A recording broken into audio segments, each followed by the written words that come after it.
ప్రభువునందు మరణాత విశ్వాస సమాజం అనే టీవీ కార్యక్రమానికి విచ్చేసిన మీ అందరికీ ప్రభు అయిన యేసుక్రీస్తు నామములో వందనాలు. దేవుడు మిమ్ములను, మీ కుటుంబాలను, మీ పిల్లా పాపలను బహుగా దీవించి ఆశీర్వదించి వర్ధలు చేయనుగాక. ఆమెన్. ఈ శిలువ శ్రమజాన ప్రార్థనా కూటాలలో మరి యేసుక్రీస్తు ప్రభు మన కొరకు ఆయన ఈ లోకానికి వచ్చి సర్వ మానవాళి యొక్క పాప పరిహారార్థమై కలువరి శిలువలో తన రక్తాన్ని కార్చి ప్రాణం పెట్టి మన కొరకు బలియాగం అయిపోయిన యేసుక్రీస్తు ప్రభువు చివరి క్షణం వరకు కూడా, చివరి ఆఖరి రక్తం బొట్టు కార్చి చిందించేంత వరకు కూడా మరి యేసుక్రీస్తు ప్రభు ఎక్కడా కూడా తన బాధ్యతను వదిలిపెట్టలేదు. ఆ కర్తవ్యాన్ని కడవరకు కూడా మరి కొనసాగించుకుంటూ వచ్చాడని ఈ లేఖనాల ద్వారా మనం చూస్తూ ఉన్నాం. ఇది శిలువ పైన యేసు ప్రభు పలికిన 3వ మాట. అది యోహాను సువార్త 19వ అధ్యాయము 26వ వచనం మనం చదివినట్లయితే, యేసు శిలువ యొద్ద నిలిచుండిరి. మరి యేసు శిలువ యొద్ద నిలిచి ఉన్నటువంటి వారితో యేసు ప్రభు చెప్తున్న మాట, యేసు తన తల్లియు తన ప్రేమించిన శిష్యుడును దగ్గర నిలుచుండుట చూసి, అమ్మా ఇదిగో నీ కుమారుడు అని తన తల్లితో చెప్పాను. తరువాత శిష్యుని చూసి ఇదిగో నీ తల్లి అని చెప్పాను. ఆ గడియ నుండి ఆ శిష్యుడు ఆమెను తన ఇంట చేర్చుకొనెను. దేవునికి స్తోత్రం. చూడండి, యేసు తన తల్లియు తన ప్రేమించిన శిష్యుడును దగ్గర నిలిచుండుట చూసి, అమ్మా ఇదిగో నీ కుమారుడు అని తన తల్లితోనూ చెప్పాడు. తరువాత శిష్యుని చూసి ఇదిగో నీ తల్లి అని శిష్యుడితో చెప్పాడు. ఆ గడియ నుండి ఆ శిష్యుడు ఆమెను తన ఇంట చేర్చుకొనెను అని చెప్పి మనం చూస్తున్నాం. అంటే ఆ తల్లికి పోషణ, ఆ తల్లి యొక్క సంరక్షణ, ఆ తల్లి యొక్క బాగోగులు చూసుకునేటువంటి బాధ్యత మరి ఆ శిష్యుడు తీసుకున్నట్లుగా మనం చూస్తూ ఉన్నాం. అయితే యేసు ఘోర బాధలు అనుభవిస్తున్నప్పటికీ కూడా, లోక పాపాల కోసం మరణిస్తున్న ఆ సమయంలో కూడా వేరొకరి అవసరాల కోసం ఆలోచిస్తూ తల్లిని బాధ్యత గల శిష్యునికి అప్పగించినట్లుగా మనం ఆ లేఖనాల్లో చూస్తూ ఉన్నాం. మరియ యోసేపులకు యేసు ప్రభు తరువాత మరి ఇంకా సంతానం కలిగారు అని చెప్పి మనం దైవలేఖనాల్లో మనం చూస్తాం. చూడండి, మార్కు సువార్త 6వ అధ్యాయము 3వ వచనం దగ్గర గురించి మనం చదివినట్లయితే, యేసు ప్రభుని గురించి అక్కడ ఉన్నటువంటి ఆ ప్రజలు మాట్లాడుతూ ఉన్నారు. ఏమనంటే, ఇతడు మరియ కుమారుడు కాడా? ఇతడు యాకోబు, యోసే, యోదా, సీమోను అని వారి సహోదరుడగు వడ్లవాడు కాదా అని, మరి ఇతని సోదరీమణులు అందరూ మనతో ఉన్నారు కారా అని చెప్పుకొనుచు ఆయన విషయమై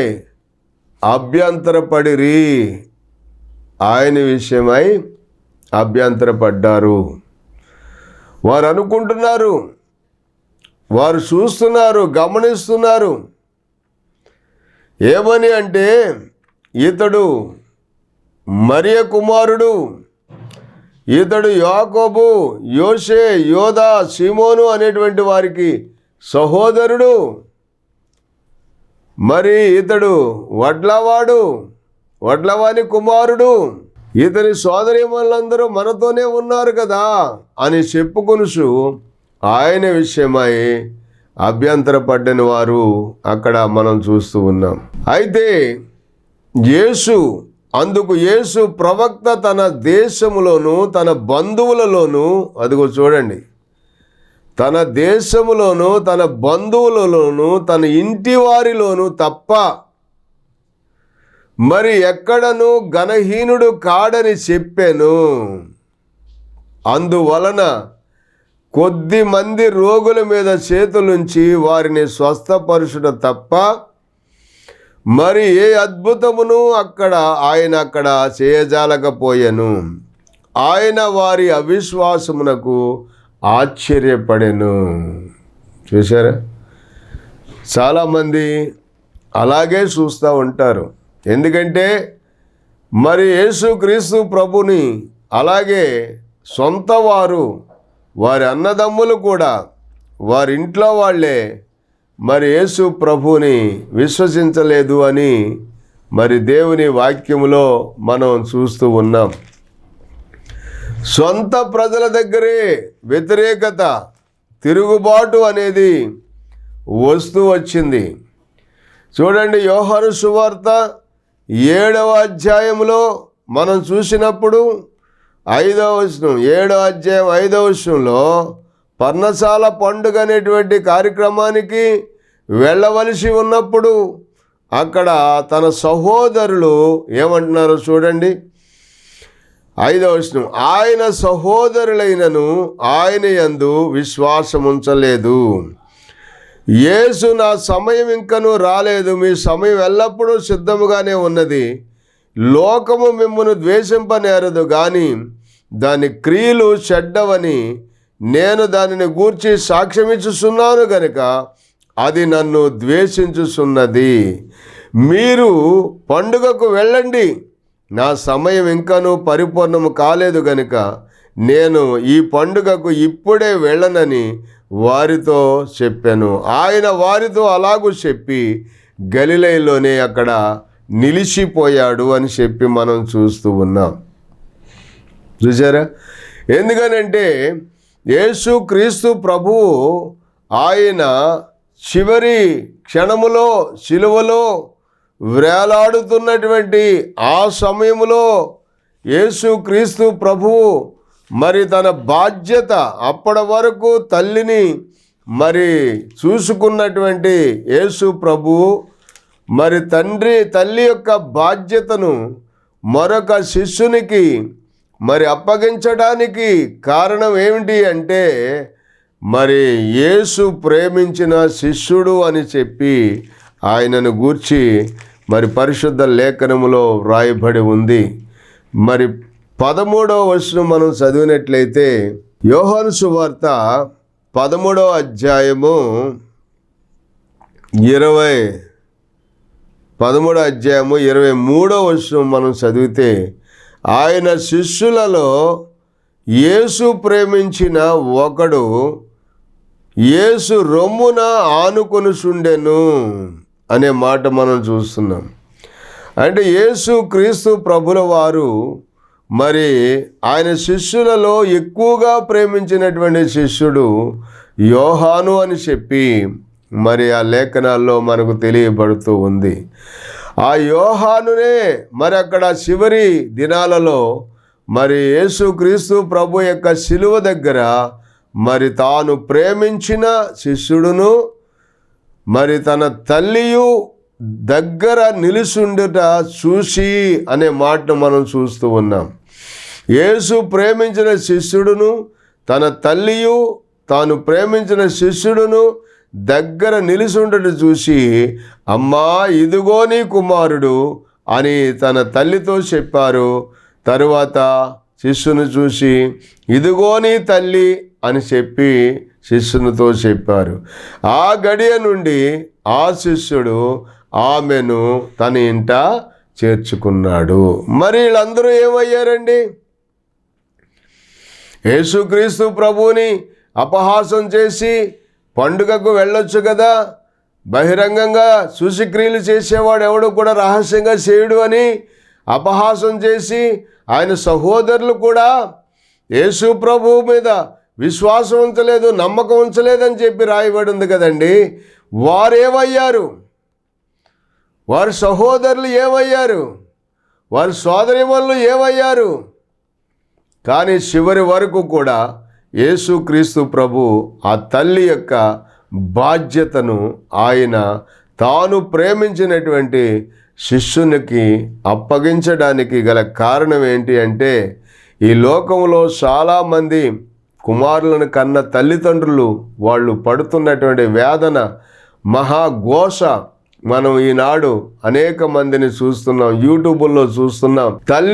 తండ్రి వృద్ధాప్యానికి వచ్చిన తర్వాత వారిని పోషించడం కష్టం అని చెప్పి అనాథ ఆశ్రయంలో చేర్చి వారిని అక్కడతో చేతులు దులుపుకుని వదిలించేసుకునేటువంటి పరిస్థితులు ఈనాడు అనేక మంది చేస్తున్నటువంటి మరి ఆ కార్యాలు మనం చూస్తూ ఉన్నాం. ఈనాడు చాలామంది అలాగే ఒక సహోదరుడు తన భార్య మాట విని తన తల్లిని తీసుకుని వెళ్ళి అనాథాశ్రమంలో మాట్లాడి అక్కడ చేర్పించేశాడు. ఈ హాస్టల్లో మేము నిన్ను బాగా చూసుకుంటారమ్మా, నీకెప్పుడు ఏ సమయంలో ఏది అవసరమైనా శ్రద్ధగా చూసుకుంటారు, నీకేమీ కొదువు ఉండదు, ఇబ్బంది ఏముండదు అని చెప్పి ఆ తల్లిని తీసుకెళ్ళి ఆ అనాథాశ్రమంలో చేర్పించేశాడు. చేర్పించేసిన తర్వాత ఒకసారి చేర్పించేశాడంతే, మరలా వెళ్ళలేదు. ఒకసారి ఆ హాస్టల్ వారు, ఆశ్రమం వారు మరి ఆ కుమారుణ్ణి పిలిపించండి అని చెప్పి ఆ తల్లి కోరితే ఆ కుమారుణ్ణి ఆశ్రమం వారు పిలిపించారు. పిలిపిస్తే వచ్చాడు. వచ్చినప్పుడు ఆ తల్లి ఎంతో ప్రేమతో చెబుతూ ఉంది, నాయనా ఈ గదిలో ఫ్యాను లేదు, చాలా ఇబ్బందిగా ఉంది, ఉక్కబోసేస్తూ ఉంది, ఒక ఫ్యాను మరి కొని ఫ్యాను వేయించు నాయనా అని అడిగిందంట. ఏమ్మా ఇప్పుడు నీకు ఫ్యాన్ అవసరమా అని చెప్పంటే, నా కోసం కాదులే నాయనా, నేను ఇంకా కొన్ని రోజుల్లో చనిపోతాను, నేను ఈ లోకాన్ని విడిచి వెళ్ళిపోతాను, మరి ఫ్యాన్ ఎందుకు అంటే, నేను చనిపోయిన తరువాత, ఈ ఆశ్రమం నుండి నేను వెళ్ళిపోయిన తరువాత మరలా నీ కుమారుడు ఈ ఆశ్రమంలోనికే చేరుస్తాడు కదా, అప్పుడు ఈ గదిలో ఫ్యాను లేనటువంటి గదిలో నీవు ఉండలేవు, ఉక్కిరిబిక్కిరైపోతావు, కాబట్టి ముందుగా ఈ గదిలో ఒక ఫ్యాన్ వేయించు నాయనా అని ఆ తల్లి అందంట. తరువాత మరి నీవు బాగా ఇంటి దగ్గర ఉన్నప్పుడు ఫ్రిడ్జ్లో వాటరు, ఫ్రిడ్జ్లో డ్రింక్స్ మరి ఇవన్నీ తాగుతూ ఉండేవాడు కదా, అందుకని మరి గదిలో ఎయిర్ కూలర్ పెట్టించి అందులో మరి ఫ్రిడ్జ్ ఒకటి పెట్టించి మరి సిద్ధం చేసేయి అని చెప్పి అందంట. ఇవన్నీ జాగ్రత్తలు నాకు ఎందుకు చెప్తున్నావంటే, నా తర్వాత నువ్వు వచ్చేది నువ్వే కదా ఈ గదిలోకి, ఈ ఆశ్రయంలోకి, అనాథాశ్రయంలోనికి వచ్చేవాడువు నీవే కదా నాయనా, అందుకని నీవు ఇక్కడ రాకముందే ఇవన్నీ నువ్వు సిద్ధం చేసి ఏర్పాటు చేసుకుంటే తర్వాత నీ కొడుకు నీవు నన్ను ఈ హాస్టల్కి లేక ఈ ఆశ్రమంకి పంపించినట్లుగా నీ కుమారుడు నిన్ను ఇక్కడికి పంపించే ముందే ఇవన్నీ నువ్వు సిద్ధం చేసుకుంటే కొంతైనా నీకు ఉపశమనం దొరుకుతుంది నాయన అని చెప్పి ఆ తల్లి చెప్పినప్పుడు, ఆ తల్లి చెప్పిన మాటలకు ఆ కుమారుడి యొక్క గుండె పగిలిపోయింది. గమనించారా బిడ్లారా? అయ్యో, నా తల్లిని తీసుకువెళ్ళి అనాథాశ్రమంలో చేర్పించి నేనెంత పెద్ద తప్పు చేశాను. అవును, ఈ రోజున నేను ఏ పంట విత్తుతున్నానో అదే పంట కోస్తానని మరి ఆ కుమారుడు వెంటనే పశ్చాత్తాపడ్డాడు.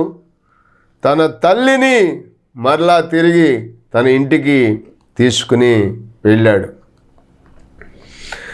ఇంటికి తీసుకెళ్ళి ఆ తల్లిని ప్రేమతో చూడటం ప్రారంభించారు. ప్రియమైన దేవుని బిడ్డలారా, ఎప్పుడైనా సరే తల్లిదండ్రులు వృద్ధాప్యానికి వచ్చారని వారిని పనికిరాని వస్తువుగా వారికి ఆహారం పెట్టడమే దండగా తీసుకెళ్ళి ఆశ్రమంలో చేరుస్తున్నారు బిడ్డలారా. అది మంచిది కాదు. చాలా ఆలోచించవలసినటువంటి విషయం అని మీరు గుర్తుపెట్టుకోవాలి. ప్రియమైన దేవుని బిడ్డలారా, మరి ఆ విధంగా మనం గమనించినట్లయితే ఇక్కడ మరి ఆ తల్లి శిలువలో వేలాడుతూ ఉన్నటువంటి ప్రభువుని చూసినప్పుడు ఆమె గుండెలు పగిలిపోని అని చెప్పి మరి ఆ లేఖనాల్లో మనం చూస్తూ ఉన్నాం. లూకా సువార్త 2వ అధ్యాయంలో 35వ వచనంలో మనం ఏం చూస్తున్నామంటే, మరియు నీ హృదయంలోనికి ఒక ఖడ్గము దూసుకొని పోవునని ఆయన తల్లి అయిన మరియతో సుమయోను అనేటువంటి ప్రవక్త చెప్పాడు. యేసుక్రీస్తు ప్రభువుని మరి చిన్నప్పుడే యెరూషలేము దేవాలయములోనికి తీసుకుని వచ్చినప్పుడు, యెరూషలేము దేవాలయములోనికి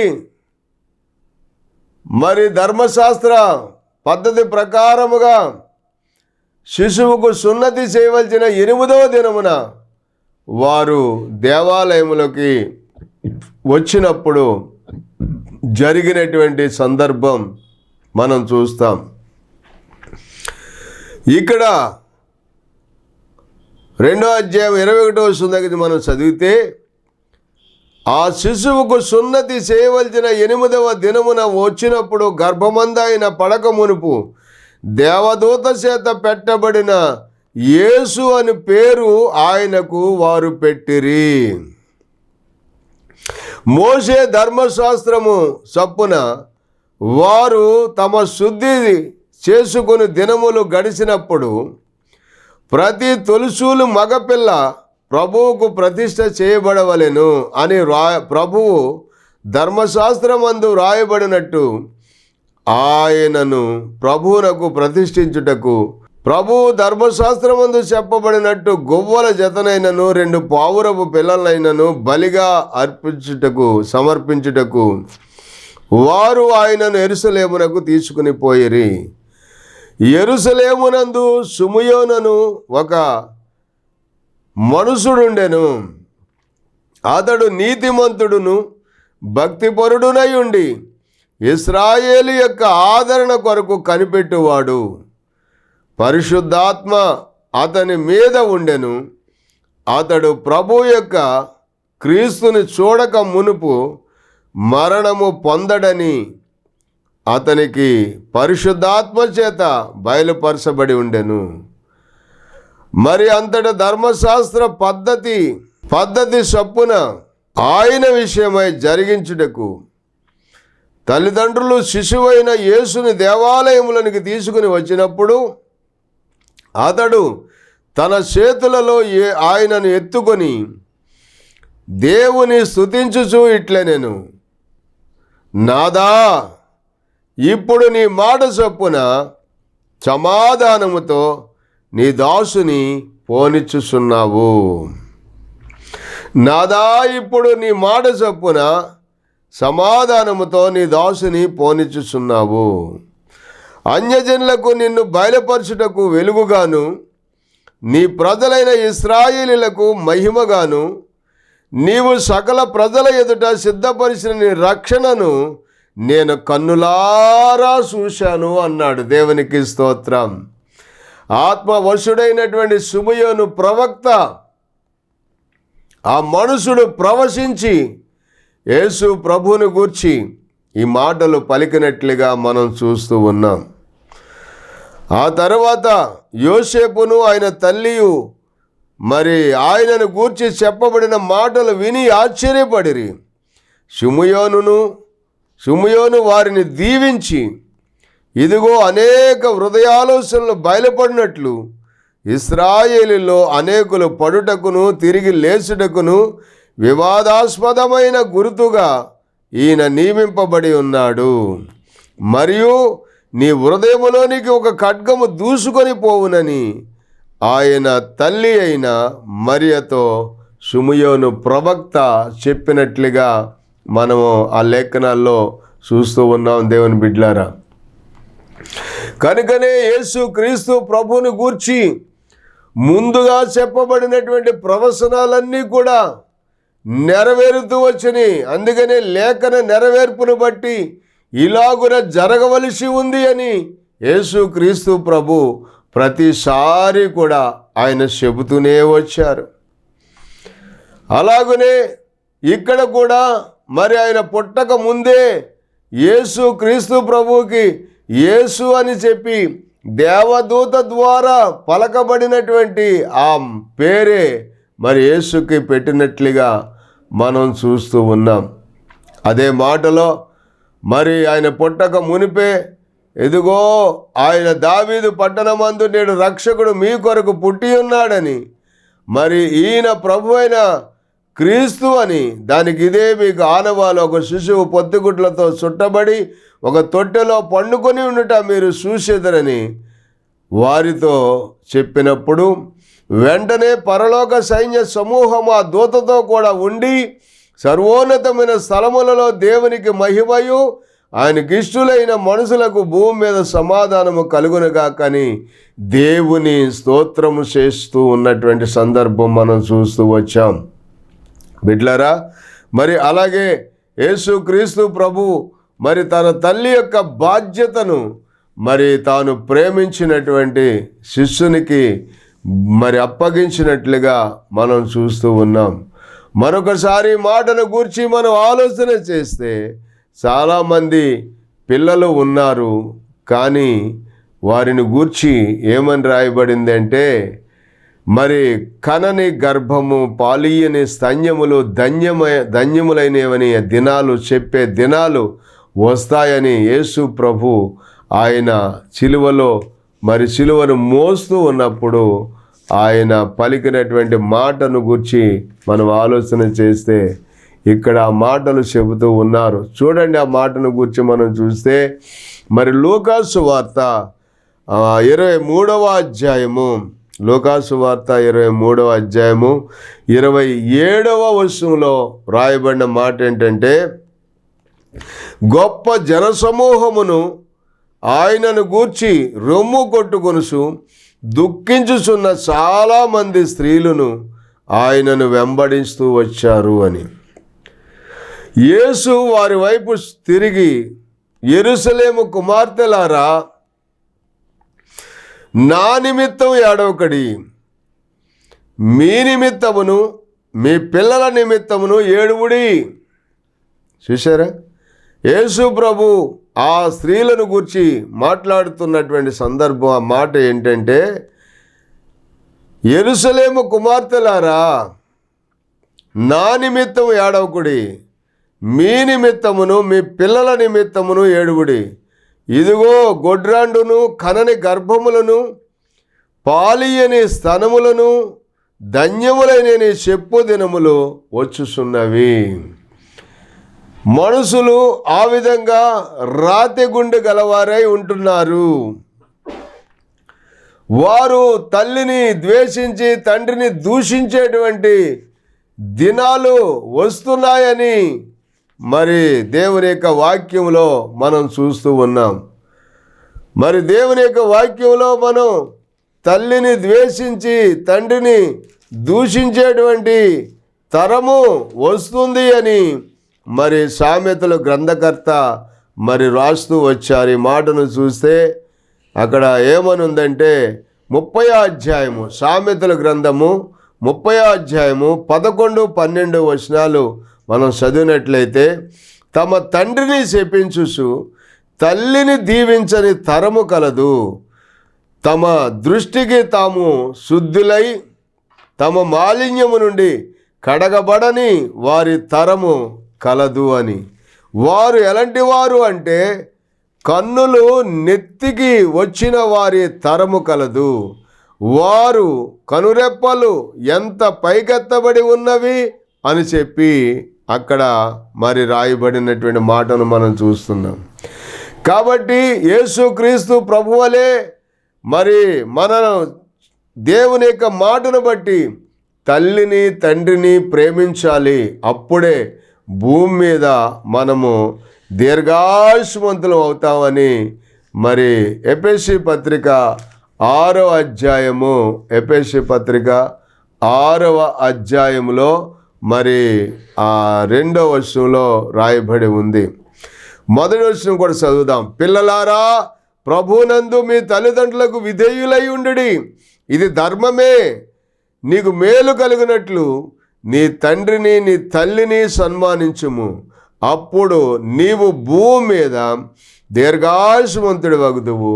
ఇది వాగ్దానముతో కూడిన ఆజ్ఞలలో మొదటిది అని చెప్పి. కాబట్టి తల్లిని తండ్రిని ప్రేమించేవారు దీర్ఘాయుష్మంతులు అవుతారు.